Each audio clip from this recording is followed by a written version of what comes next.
द्विध्रुव तथा विद्युत द्विध्रुव आघूर्ण, electric dipole and electric dipole moment. विद्युत द्विध्रुव क्या होता है, इलेक्ट्रिक डाइपोल क्या होता है? देखिए, जब दो समान एवं विपरीत प्रकृति के आवेश परस्पर अत्यल्प दूरी पर यानी बहुत कम दूरी पर स्थित हो तो इस प्रकार का बना निकाय विद्युत द्विध्रुव कहलाता है। देखिए, चित्र में ए भी एक विद्युत द्विध्रुव है, ए पर माइनस क्यू तथा बी पर प्लस क्यू आवेश है यानी विपरीत प्रकृति के आवेश है तथा इसका मध्य बिंदु ओ है और इनके मध्य की दूरी क्या है? 2a। इसके मध्य बिंदु को इसका केंद्र कहते हैं तथा दोनों आवेशों को मिलाने वाली रेखा अक्ष रेखा कहलाती है तथा इसके लंबवत निरक्ष रेखा कहलाती है। यानी कि दोनों आवेशों को मिलाने वाली जो रेखा खींचेंगे वो तो क्या कहलाएगी? अक्षीय रेखा। और इस अक्षीय रेखा की जो लंबवत रेखा होगी वो क्या कहलाएगी? निरक्ष रेखा। विद्युत द्विध्रुव आघूर्ण, electric dipole movement. Electric dipole movement क्या होता है कि विद्युत द्विध्रुव के किसी एक आवेश का परिमाण, तो किसी एक आवेश का परिमाण q हो गया तथा इनके मध्य की दूरी 2a, तो 2a का गुणनफल यानी p बराबर क्या होगा? इसको विद्युत द्विध्रुव आघूर्ण को p सदिश से व्यक्त करते हैं, यह सदिश राशि है। यानी विद्युत द्विध्रुव के किसी एक आवेश का परिमाण तथा उनके मध्य की दूरी के गुणनफल को विद्युत द्विध्रुव आघूर्ण कहते हैं। इसे p सदिश से व्यक्त करते हैं, p सदिश is equal to q into 2a। विद्युत द्विध्रुव आघूर्ण का मात्रक क्या हो जाएगा? कूलम इंटू मीटर, क्योंकि q का मात्रक होता है कूलम और a लंबाई का मात्रक होता है मीटर। विद्युत द्विध्रुव आघूर्ण की विमा, विद्युत द्विध्रुव आघूर्ण की विमा क्या हो जाएगी? m0, L1, T1 और A1। अब देखिए, प्रकृति में कुछ ऐसे अणु होते हैं, प्रकृति में कुछ ऐसे ध्रुवीय अणु होते हैं जिनके धनावेश तथा ऋणावेश के मध्य, जिनके धनावेश तथा ऋणावेश के केंद्रों के मध्य परस्पर परिमित पार्थक्य होता है। यानी सामान्यतः अवस्था में भी उनके बीच में कुछ न कुछ दूरी होती है। किसके बीच में? उन ध्रुवीय अणुओं के धनावेश तथा ऋणावेश के केंद्रों के मध्य कुछ परिमित पार्थक्य होता है, अर्थात उनमें स्थायी द्विध्रुव आघूर्ण होता है। ऐसे अणु क्या कहलाते हैं? ध्रुवीय अणु कहलाते हैं। इनके उदाहरण कौन कौन से हो गए? जैसे HCl है, NaCl है, H2O है आदि, ये स्थायी द्विध्रुव आघूर्ण दर्शाते हैं। ये ध्रुवीय अणु कहलाते हैं। प्रकृति में कुछ अणु ऐसे भी हैं जिनके धनावेशों के केंद्र तथा ऋणावेशों के केंद्र परस्पर संपाती होते हैं, अर्थात उनके अंदर नेट विद्युत द्विध्रुव आघूर्ण है वो शून्य होता है, परंतु बाह्य विद्युत क्षेत्र में रखने पर, बाह्य विद्युत क्षेत्र में रखने पर इसके अंदर जो धनावेश तथा ऋणावेश के केंद्र है वो परस्पर विपरीत दिशा में थोड़ा गति करते हैं, जिससे उसके प्लस तथा माइनस के बीच में कुछ दूरी हो जाती है, जिससे उसके अंदर एक द्विध्रुव आघूर्ण प्रेरित हो जाता है। विद्युत द्विध्रुव के कारण विद्युत क्षेत्र, तो विद्युत द्विध्रुव के कारण विद्युत क्षेत्र में विद्युत द्विध्रुव के कारण इसकी अक्षीय रेखा पर स्थित बिंदु पर और निरक्ष रेखा पर स्थित बिंदु पर दो तरह से ज्ञात कर सकते हैं। तो अपन पहले अक्षीय रेखा पर ज्ञात कर लेते हैं, फिर निरक्षीय रेखा पर।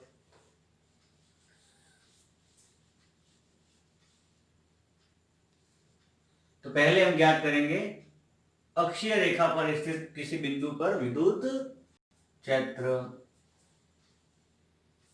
सबसे पहले हम चित्र को समझेंगे। देखिए, जो जो हम चित्र बनाते हैं, जैसे जैसे बनाते हैं वैसे वैसे उसका वर्णन भी कर सकते हैं। जैसे चित्र में ए भी एक विद्युत द्विध्रुव है जिसके ए सिरे पर माइनस क्यू आवेश है तथा बी सिरे पर प्लस क्यू आवेश है। इसका मध्य बिंदु या केंद्र O है। दोनों आवेशों के मध्य की दूरी 2a। इसके केंद्र से r दूरी पर स्थित, तो इसका केंद्र ये है, इसे r दूरी पर स्थित कोई बिंदु P है जिस पर हमको विद्युत क्षेत्र का मान ज्ञात करना है। आपको पता है विद्युत द्विध्रुव आघूर्ण की दिशा होती है ये माइनस से प्लस।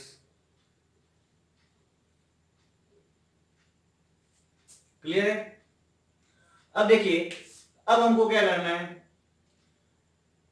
अपन को पता है माइनस क्यू आवेश के कारण विद्युत क्षेत्र अंदर की तरफ होगा और प्लस क्यू के कारण बाहर की तरफ होगा। प्लस क्यू के कारण विद्युत क्षेत्र की दिशा बाहर की तरफ, माइनस क्यू के कारण विद्युत क्षेत्र की दिशा अंदर की तरफ। यहां तक क्लियर है? चित्र समझ में आ गया? अब अपन को अगर बिंदु P पर विद्युत क्षेत्र का मान ज्ञात करना है तो दोनों आवेशों से P तक की दूरी चाहिएगी। तो अपन को पता है ए बी का केंद्र O है, यानी ये दूरी A होगी और ये दूरी A होगी। तो O से लेके P तक की दूरी है R। अगर अपन को BP निकालनी है, B से लेके P तक की दूरी निकालनी है, तो R में से A को घटा देंगे, तो यहां से ये दूरी हो जाएगी R माइनस A, क्योंकि इस पूरी R में से A को घटा दिया।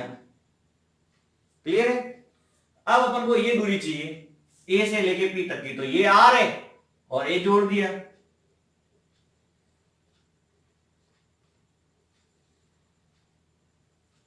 क्लियर है? अब हम क्या करेंगे, देखो जो चीज की है वो हम चित्र में लिख सकते हैं कि चित्र में ए बी एक विद्युत द्विध्रुव है जिसके ए सिरे पर माइनस क्यू, बी सिरे पर प्लस क्यू आवेश है। दोनों आवेशों के मध्य दूरी 2a है। विद्युत द्विध्रुव के केंद्र O से आ दूरी पर बिंदु P पर विद्युत क्षेत्र का मान ज्ञात करना है। कैसे करेंगे? तो देखिए, विद्युत क्षेत्र होता है E इज इक्वल टू के क्यू बटा आर स्क्वायर। तो Q तो यहां पर है ही है, R की जगह अपने डिस्टेंस चेंज है। तो सबसे पहले लेते हैं, देखो प्लस क्यू आवेश के कारण बिंदु P पर विद्युत क्षेत्र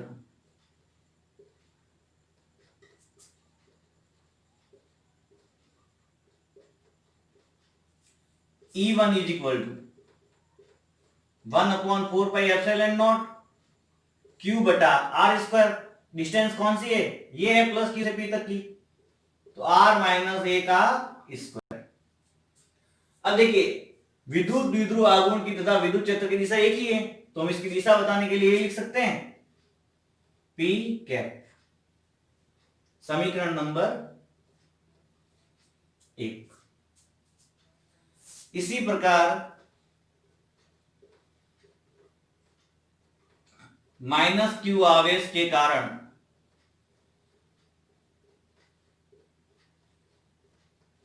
बिंदु P पर विद्युत क्षेत्र क्या हो जाएगा? E2 इज इक्वल टू, देखिए 1/4πε0 ऐसा का ऐसा, Q भी ऐसा का ऐसा, डिस्टेंस चेंज हो जाएगी, यहां पर क्या हो जाएगी R प्लस A का स्क्वायर। और ये विद्युत द्विध्रुव आघूर्ण और विद्युत क्षेत्र की दिशा परस्पर विपरीत है, तो यहां आ जाएगा माइनस P कैप। समीकरण नंबर 2। विद्युत द्विध्रुव के कारण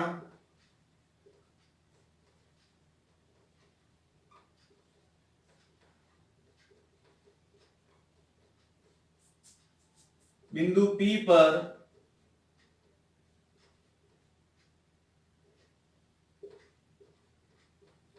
कुल विद्युत क्षेत्र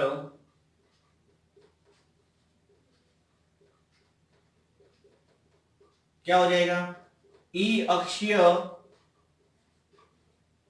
इज इक्वल टू 1/4πε0, या सीधा अपन नहीं लिख के लिख लेते E1 प्लस E2, दोनों को जोड़ देते हैं, E1 का मान रख देते हैं, तो E अक्षीय इज इक्वल टू आ जाएगा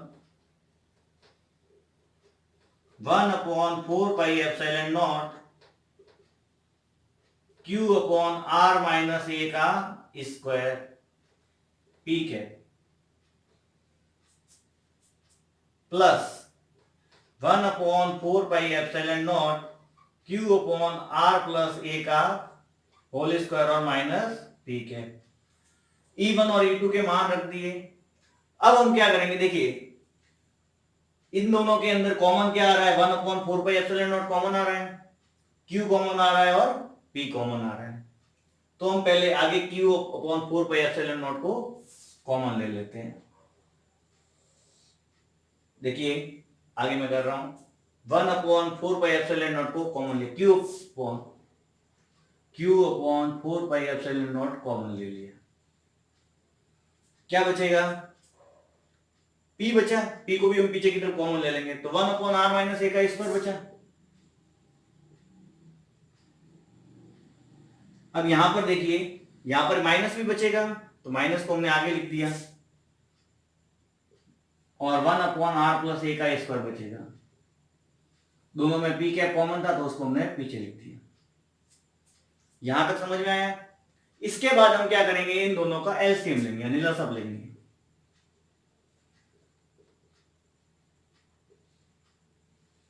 यहां आ जाएगा लसअप r - a का स्क्वायर और r + a का स्क्वायर, p कैप बाहरी है। यहां देखेंगे r - a से r - a का स्क्वायर कट गया, क्या बचेगा, r + a का स्क्वायर, तो यहां पर आ जाएगा r + a का स्क्वायर। r + a का स्क्वायर से r + a का स्क्वायर कट गया, तो क्या आ जाएगा आगे, r - a का स्क्वायर। क्लियर है। इसी तरह हम आगे बढ़ेंगे, 4πε0, अपन को पता है a + b का होल स्क्वायर पता है और a - b का होल स्क्वायर पता है। r + a का होल स्क्वायर हो जाएगा r² + a² + 2ar, माइनस इसका स्क्वायर हो जाएगा r² + a² - 2ar। अपॉन नीचे देखिए, अगर हम इसको पूरे के होल स्क्वायर में लिख सकते हैं, जैसे r - a r + a का होल स्क्वायर, बाहर p कैप है। यहां तक समझ में आया। इसके बाद हम क्या करेंगे, देखिए, Q/4πε0, ब्रैकेट खोलेंगे तो देखो r² प्लस का ये माइनस का हो जाएगा, तो कट जाएंगे, a² प्लस का a² यहां माइनस का हो जाएगा, कट जाएंगे, + 2ar और माइनस माइनस + 2ar, यानी 2ar और 2ar कितने हो जाएंगे, 4ar, और यहां हो जाएगा देखो a + b और a - b, तो a + b और a - b क्या होता है, a² - b², तो r² - a², और ऊपर होल स्क्वायर है तो होल स्क्वायर लिख लो, और यहां आ जाएगा p के। अब हम क्या करेंगे, यहां ध्यान दो, Q/4πε0, इसको हम लिख सकते हैं 2a × 2r upon r² - a² का होल स्क्वायर। 4ar को हमने क्या किया, 4 पे टुकड़े कर दिए, 2 × 2, 2a × 2a 2r, और यहां आ गया p कैप। अब देखिए 2aq हम जानते हैं, p = होता है 2aq, विद्युत द्विध्रुव आघूर्ण, तो हम इसकी जगह लिख लेंगे 1/4πε0 2pr, 2r तो था ही, तो 2pr अपॉन r² - a² का होल स्क्वायर और p के 1/4πε0। यहां p कैप को हम ये लिख सकते हैं, p सदिश बटा p का परिमाण, तो p से p कट गया, तो 2r अपॉन r² - a² का होल स्क्वायर और p सदिश, ये आ गया ई अक्षीय। समीकरण नंबर 3। अब हम क्या करेंगे, देखिए a है वो बहुत ही अल्प दूरी है, r की तुलना में a वो क्या है, बहुत ही अल्प है। चूंकि r is greater than a, अतः r² - a² लगभग बराबर होगा r², क्योंकि a² को नेगेटिव मान लेंगे, तब ई अक्षीय = 1/4πε0 2r बटा आर स्क्वायर का होल स्क्वायर कितना हो जाएगा? देखो यहाँ पर आर स्क्वायर आ जाएगा, ऊपर होल स्क्वायर तो आर की घात और 20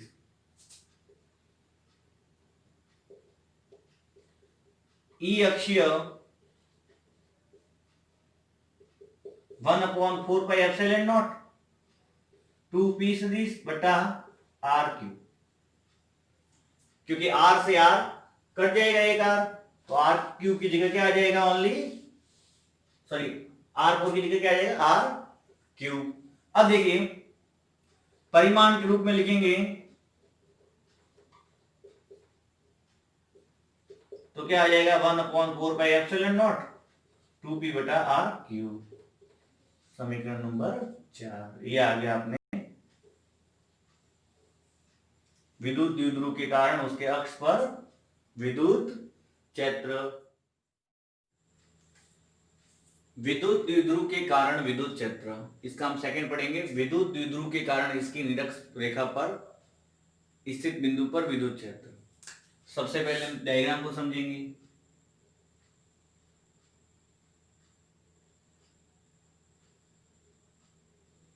ए बी एक विद्युत द्विध्रुव है, इसका केंद्र O है, जिससे R दूरी पर स्थित, या R दूरी पर एक स्थित है बिंदु P, जहां पर हमको विद्युत क्षेत्र का मान ज्ञात करना है। यहां पर -q आवेश है, यहां पर +q आवेश है, दोनों के मध्य की दूरी 2a है, ये a और ये। अपन को पता है +q आवेश के कारण जो विद्युत क्षेत्र की दिशा होती है वो होती है बाहर की तरफ, और -q आवेश के कारण जो विद्युत क्षेत्र की दिशा होती है वो होती है अंदर की तरफ। प्लस के कारण विद्युत क्षेत्र की दिशा कहाँ होती है? बाहर की तरफ, और माइनस के कारण अंदर की तरफ। अब देखिए अपन को डिस्टेंस कौन सी चाहिए कि पी और पीबी, तो डिस्टेंस निकालने के लिए हम क्या करेंगे? ध्यान दीजिए, ये समकोण त्रिभुज है, तो इसका कर्ण ज्ञात करना है, तो लंब स्क्वायर प्लस आधार स्क्वायर। तो चित्र में PA बराबर PB बराबर √r² प्लस a²। कर्ण ज्ञात करना है तो सीधा हो जाएगा पाइथागोरस प्रमेय से, कर्ण स्क्वायर बराबर, और ये दोनों समान है तो कर्ण स्क्वायर बराबर हो जाएगा लंब स्क्वायर प्लस आधार स्क्वायर, लंब स्क्वायर r² और आधार स्क्वायर a²। अब देखिए उसी तरह +q आवेश के कारण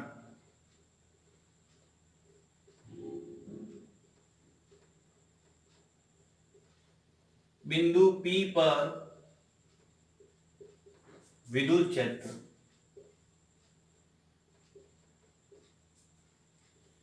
E1 = 1/4πε0 q अपॉन, देखिए r² होता है तो रूट का स्क्वायर करेंगे तो रूट से रूट हट जाएगा, तो r² प्लस a²।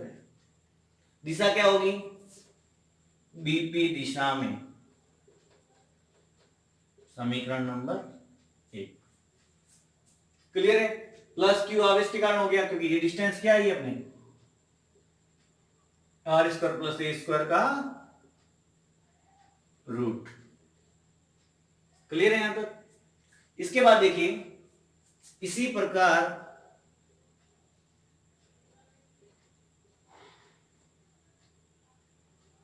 -q आवेश के कारण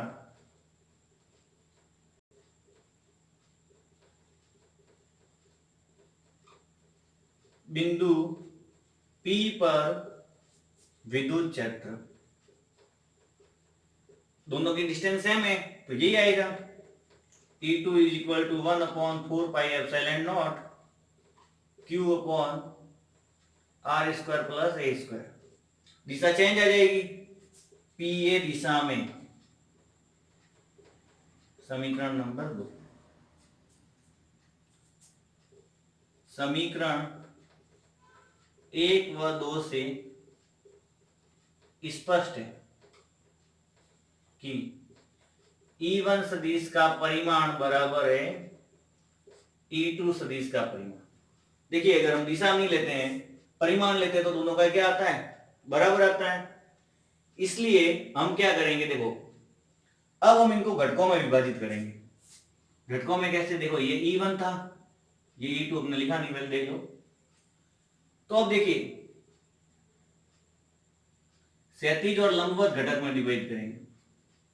E1 का जो क्षैतिज घटक होगा वो क्या हो जाएगा, E1 cos थीटा, और लंबवत घटक होगा वो हो जाएगा E1 sin theta.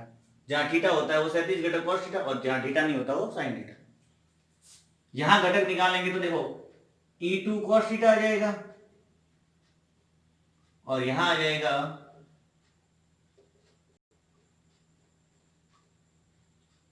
E2 sin theta.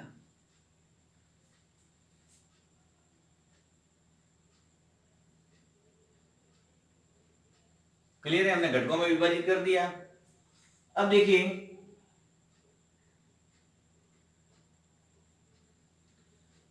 यहां लिख लेते हैं अपन,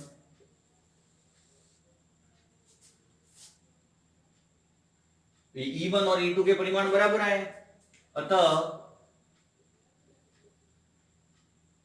E1 तथा E2 को घटकों में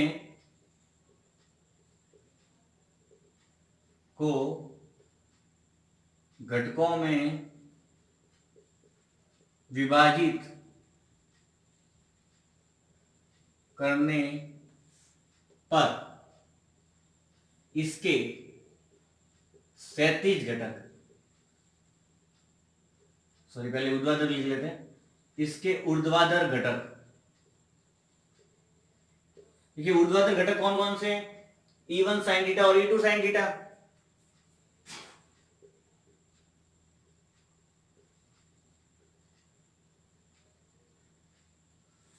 देखिए परिमाण में समान है E1 और E2, तो इसलिए E1 sin थीटा और E2 sin थीटा भी परिमाण में समान है, परंतु दिशा में क्या है, विपरीत है, इसलिए क्या हो जाएंगे, निरस्त हो जाएंगे। परिमाण में दिशा में समान होने के कारण, परिमाण व दिशा में, सॉरी परिमाण में समान व दिशा में विपरीत होने के कारण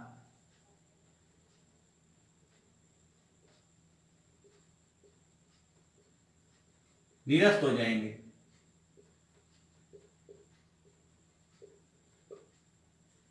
परिमाण में समान और दिशा में विपरीत होने के कारण क्या हो जाएंगे, निरस्त हो जाएंगे, तथा क्षैतिज घटक E1 cos थीटा व E2 cos थीटा एक ही दिशा में, तो एक ही दिशा में होने के कारण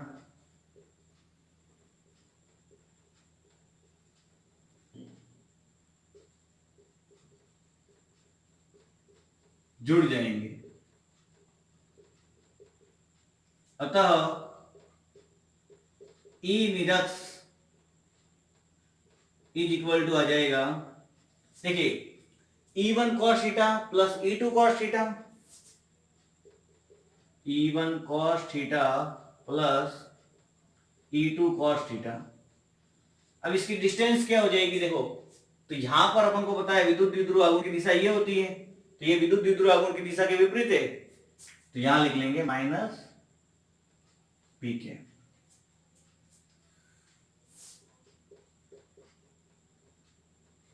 ई निरक्ष क्या हो जाएगा आगे, देखिए माइनस आगे ले लेते हैं, E1 और E2 दोनों बराबर है तो ये जुड़ जाएंगे, यानी 2E1 cos थीटा और पी के मान रख देते हैं, -2 E1 का मान क्या है, 1/4 पाई एप्सिलॉन नॉट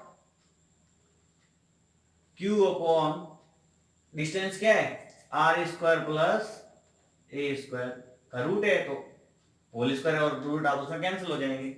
ये रहा मान, इनमें से कोई भी मान यहाँ पर रख दिया, जैसे E1 का या E2 का, कि दोनों बराबर ही है। आगे कॉस थीटा और ठीक है, कॉस थीटा का भी मान रख लेते हैं, चूंकि चित्र से देखिए कॉस थीटा, थीटा के सामने वाली भुजा लंब, ये आधार और ये कर्ण, तो कॉस थीटा क्या हो जाएगा, आधार बटा कर्ण, कॉस थीटा बराबर ए बटा root R square plus A square. Clear है, आधार ए और कर्ण R square plus A square. तो यहां पर अपन मान रखेंगे, तो A upon R square plus A square का root, R square plus A square का रूट और पी के, देखिए -1/4πε0 2aq बटा R square plus A square की घात कितनी हो जाएगी, 3/2, एक और आधी डेड, यानी 3/2 घात हो जाएगी, और पी के। अब हम आगे सॉल्व करते हैं इसको।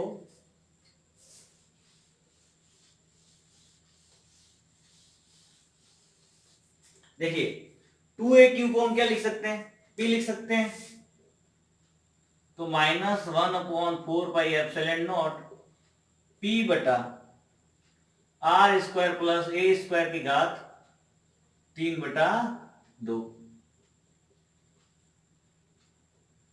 और पी के।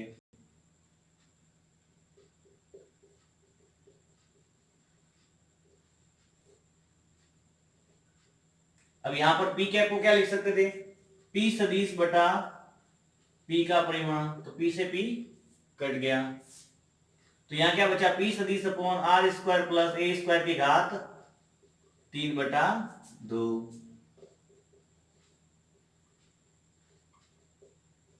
अब देखिए चूंकि r is greater than a, अतः R square plus A square किसके बराबर होगा, लगभग आर स्क्वायर के, तो अतः E निरक्षीय इज इक्वल टू क्या आ जाएगा, -1/4πε0 p सदिश अपॉन, देखिए यहां बचेगा आर स्क्वायर, घात 3/2 है, 2 से 2 कट गया, तो E निरक्षीय इज इक्वल टू आ गया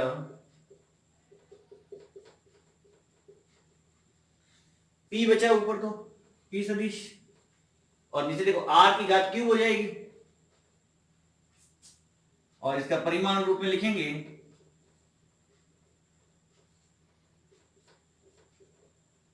तो 1/4πε0 p सदिश बटा p बटा आर क्यूब, ये आपके आ गया निरक्ष पर विद्युत क्षेत्र का मान। चूंकि E अक्षीय इज इक्वल टू क्या था, 1/4πε0 2p बटा आर क्यूब, ये था। अब यहां पर देखिए ये क्या हो जाएगा, E अक्षीय इज इक्वल टू 2, और ये क्या, इसका E निरक्षीय का मान है, तो E निरक्षीय, तो E अक्षीय और E निरक्षीय के मध्य ये